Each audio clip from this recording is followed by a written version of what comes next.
नमस्कार दोस्तों, अगर आपको लखनऊ सुपर जायंट्स और चेन्नई सुपर किंग्स के बीच खेला गया आईपीएल 2025 का 30वां और एक और सबसे रोमांचक महामुकाबला पसंद आया हो तो इस वीडियो को आप एक लाइक जरूर करें। इस वीडियो का लाइक टारगेट 400 लाइक है, तो इस वीडियो को आप दिल से लाइक जरूर करें।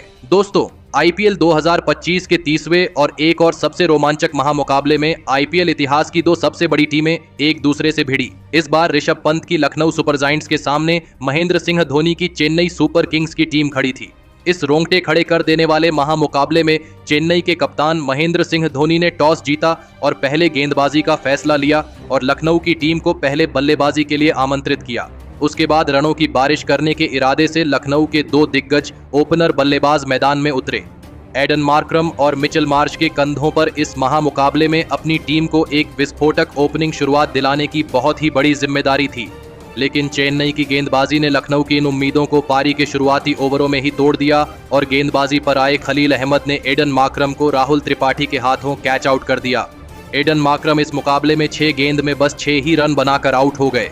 लखनऊ की ओपनिंग साझेदारी के शुरुआती ओवरों में ही टूट जाने के बाद अब लखनऊ के सबसे खतरनाक और इनफॉर्म बल्लेबाज निकोलस पूरन मैदान में उतरे और फिर सेट हो चुके मिचेल मार्श के साथ मिलकर निकोलस पूरन ने एक महत्वपूर्ण साझेदारी बनाने की पूरी कोशिश करी, लेकिन तभी गेंदबाजी पर आए अंशुल कंबोज ने निकोलस पूरन को भी एलबीडब्ल्यू आउट कर दिया। निकोलस पूरन इस मुकाबले में 9 गेंद में 8 रन बनाकर आउट हो गए। निकोलस पूरन का यह विकेट लखनऊ की टीम के लिए एक बहुत ही बड़ा झटका था, लेकिन अब लखनऊ के कप्तान खुद ऋषभ पंत बल्लेबाजी के लिए मैदान में उतरे थे और फिर यहां से कप्तान ऋषभ पंत और मिचेल मार्श ने मिलकर लखनऊ की पारी को संभाला और एक शानदार साझेदारी चेन्नई की खतरनाक गेंदबाजी के सामने बनाना शुरू कर दिया। कप्तान ऋषभ पंत इस मुकाबले में लाजवाब फॉर्म में नजर आ रहे थे, तो वही सेट हो चुके मिचेल मार्श ने भी अब अपने हाथ खोलना शुरू कर दिया था। इन दोनों की साझेदारी ने कप्तान महेंद्र सिंह धोनी की परेशानियों को बढ़ा दिया था। दोनों ने मिलकर अब लखनऊ की टीम को 73 रनों पर पहुंचा दिया था, लेकिन तभी गेंदबाजी पर आए रविंद्र जडेजा ने मिचेल मार्श को ही क्लीन बोल्ड कर दिया। मिचेल मार्श मुकाबले में 25 गेंद में 30 रन बनाकर आउट हो गए। रविंद्र जडेजा ने एक बहुत ही बड़ी साझेदारी लखनऊ की एक महत्वपूर्ण मौके पर तोड़कर चेन्नई की गेंदबाजी की इस मुकाबले में वापसी करवाई थी, लेकिन अब मैदान पर आयुष बदोनी आए थे और आयुष बदोनी ने भी कप्तान ऋषभ पंत का बखूबी साथ निभाया और फिर से लखनऊ की टीम के लिए एक और साझेदारी बनाई। लेकिन तभी कप्तान महेंद्र सिंह धोनी ने रविंद्र जडेजा को फिर एक बार गेंदबाजी पर बुलाया और फिर रविंद्र जडेजा ने आते ही आयुष बदोनी को महेंद्र सिंह धोनी के ही हाथों स्टंप आउट कर दिया। आयुष बदोनी इस मुकाबले में 17 गेंद में 20 रन बनाकर आउट हो गए। अब लखनऊ की टीम ने अपने टॉप के 4 बल्लेबाजों को खो दिया था। चेन्नई की गेंदबाजी ने लखनऊ की बल्लेबाजी को दबाव में डाल दिया था। अब मैदान पर अब्दुल समद आए थे और अब्दुल समद ने आते ही एक लाजवाब छक्का लगाकर अपना खाता खोला था, तो वही दूसरे छोर पर सेट हो चुके ऋषभ पंत अब असली फॉर्म में नजर आ रहे थे और अपनी टीम के लिए एक महत्वपूर्ण कप्तानी पारी खेल रहे थे। पारी के 18वें ओवर में तो मथीशा पथिराणा को एक ही ओवर में 2 शानदार छक्के लगाते हुए कप्तान ऋषभ पंत ने अपना इस मुकाबले का एक धमाकेदार अर्धशतक पूरा कर लिया। आखिरी के ओवरों में कप्तान ऋषभ पंत और अब्दुल समद की साझेदारी ने फिर से कप्तान महेंद्र सिंह धोनी को सोच में डाल दिया था। दोनों ही खिलाड़ी अब मैदान में गजब के बल्लेबाजी कर रहे थे और चेन्नई के गेंदबाजी को लगातार मुश्किल में डाल रहे थे, लेकिन फिर पारी के अंतिम ओवर में अब्दुल समद को महेंद्र सिंह धोनी ने इस ओवर की पहली ही गेंद पर रन आउट कर दिया। अब्दुल समद इस मुकाबले में 11 गेंद में 20 रन बनाकर आउट हो गए, तो वही उसकी अगली ही गेंद पर गेंदबाजी डाल रहे मथीशा पथिराणा ने कप्तान ऋषभ पंत को महेंद्र सिंह धोनी के हाथों कैच आउट कर दिया। कप्तान ऋषभ पंत इस मुकाबले में 49 गेंद में 63 रनों की एक गजब की पारी खेलकर आउट हो गए, लेकिन उनके बाद बल्लेबाजी पर आए शार्दुल ठाकुर ने एक शानदार चौका लगाया, लेकिन इस ओवर की अंतिम गेंद पर भी शार्दुल ठाकुर साइक रशीद के हाथों कैच आउट हो गए और फिर अंत में लखनऊ की टीम ने 166 रनों का एक बड़ा लक्ष्य चेन्नई की टीम के आगे रखा। उसके बाद लखनऊ से मिले 167 रनों के एक विशाल लक्ष्य का पीछा करने चेन्नई के 2 दिग्गज ओपनर बल्लेबाज मैदान में उतरे। शेख रशीद और रचिन रवींद्र के कंधों पर इस महामुकाबले में अपनी टीम को एक शानदार ओपनिंग शुरुआत दिलाने की बहुत ही बड़ी जिम्मेदारी थी और चेन्नई की ओपनिंग जोड़ी ने मैदान में उतरते ही धमाकेदार बल्लेबाजी करना शुरू कर दिया। रचिन रवींद्र और शेख राशिद की यह जोड़ी इस मुकाबले में गजब के फॉर्म में नजर आ रही थी। पारी के दूसरे ओवर में आकाशदीप को शेख राशिद ने 3 शानदार चौके लगा दिए थे, तो वही दूसरे छोर से रचिन रवींद्र भी लखनऊ की टीम के लिए लगातार मुश्किलें खड़ी कर रहे थे। दोनों ने मिलकर अब अपनी टीम को 52 रनों पर पहुंचा दिया था। लेकिन तभी पारी का 5वां ओवर डालने आए आवेश खान ने शेख रशीद को निकोलस पूरन के हाथों कैच आउट कर दिया। शेख राशिद इस मुकाबले में 19 गेंद में 27 रन बनाकर आउट हो गए। चेन्नई की इस खतरनाक ओपनिंग साझेदारी के टूटने के बाद अब बल्लेबाजी के लिए राहुल त्रिपाठी मैदान में उतरे थे। लेकिन तभी उनके साथ बल्लेबाजी कर रहे चेन्नई के दूसरे ओपनर बल्लेबाज रचिन रविंद्र को एडन मार्करम ने एलबीडब्ल्यू आउट कर दिया। रचिन रविंद्र इस मुकाबले में 22 गेंद में से 30 रन बनाकर आउट हो गए।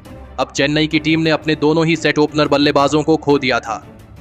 अब मैदान पर रविंद्र जडेजा आए थे, लेकिन तभी राहुल त्रिपाठी को रवि बिश्नोई ने अपनी ही गेंद पर कैच आउट कर दिया। राहुल त्रिपाठी इस मुकाबले में 10 गेंद में 9 रन बनाकर आउट हो गए।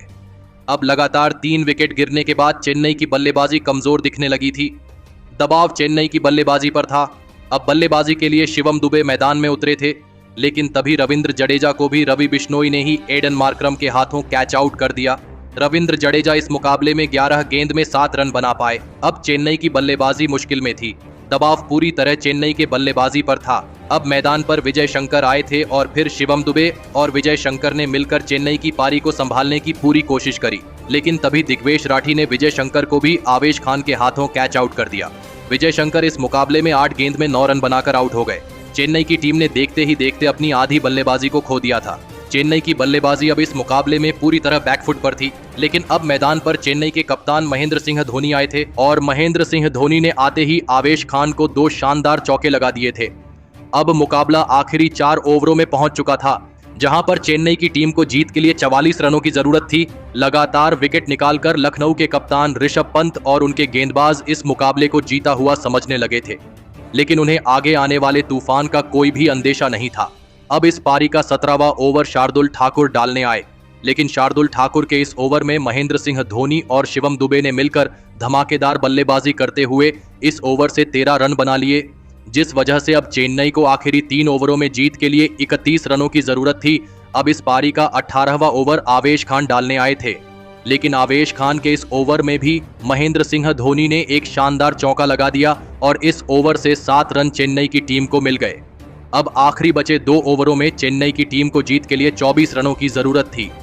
अब इस पारी का 19वां ओवर शार्दुल ठाकुर डालने आए थे, लेकिन यह 19वां ओवर चेन्नई की टीम के लिए इस मैच को पलटने वाला ओवर साबित हुआ, क्योंकि इस शार्दुल ठाकुर के ओवर में महेंद्र सिंह धोनी और शिवम दुबे ने मिलकर 2 चौके और एक शानदार छक्का लगा दिया और इस ओवर से चेन्नई की टीम को 19 रन मिल गए। जिस मैच फिनिशर का इंतजार चेन्नई के सभी फैंस इतने दिनों से कर रहे थे, उसी मैच फिनिशर ने इस मुकाबले में चेन्नई की टीम को हार के मुंह से बाहर निकाला था। जी हां दोस्तों, हम बात कर रहे हैं महेंद्र सिंह धोनी की। लेकिन अभी भी आखिरी 6 गेंदों में चेन्नई की टीम को 5 रन बनाने थे। अब इस पारी का अंतिम ओवर आवेश खान डालने आए थे। अब स्ट्राइक पर शिवम दुबे थे, लेकिन इस ओवर की पहली गेंद पर शिवम दुबे बस 1 ही रन ले पाए, जिस वजह से अब अंतिम 5 गेंदों पर चेन्नई की टीम को 4 रन चाहिए थे। अब स्ट्राइक पर महेंद्र सिंह धोनी आए थे, लेकिन महेंद्र सिंह धोनी भी इस ओवर की अगली गेंद पर बस 1 ही रन ले पाए, जिस वजह से अब चेन्नई को जीत के लिए 4 गेंदों में 3 रनों की जरूरत थी। लेकिन उसकी अगली गेंद पर स्ट्राइक पर आए शिवम दुबे ने एक लाजवाब चौका लगाते हुए इस दिलों की धड़कन रोक देने वाले सबसे रोमांचक महामुकाबले में चेन्नई की टीम को 5 विकेट से जीताकर एक बड़ा इतिहास रच दिया। दोस्तों, एक समय पर चेन्नई की टीम यह मुकाबला पूरी तरह से हार चुकी थी। लगातार विकेट गिरने की वजह से लखनऊ की टीम तो यह मुकाबला जीता हुआ समझने लगी थी, लेकिन तभी मैदान में एंट्री हुई विश्व के सबसे महान मैच फिनिशर महेंद्र सिंह धोनी की, जिन्होंने इस महामुकाबले में अपने बल्ले का असली चमत्कार दिखाया। और इस मुकाबले में महेंद्र सिंह धोनी ने केवल 11 गेंदों में 4 चौके और एक अद्भुत छक्का लगाते हुए 26 रनों की ताबड़तोड़ पारी खेली और महेंद्र सिंह धोनी की इसी बेहतरीन मैच फिनिशिंग वाली पारी की वजह से चेन्नई की टीम यह हारा हुआ मुकाबला जीत पाई। तो दोस्तों, आप महेंद्र सिंह धोनी की इस अद्भुत मैच जीताने वाली हैरतअंगेज पारी के लिए आप उन्हें 10 में से कितने अंक देना चाहेंगे? आप अपनी राय नीचे कमेंट में देना बिल्कुल भी ना भूलें। धन्यवाद।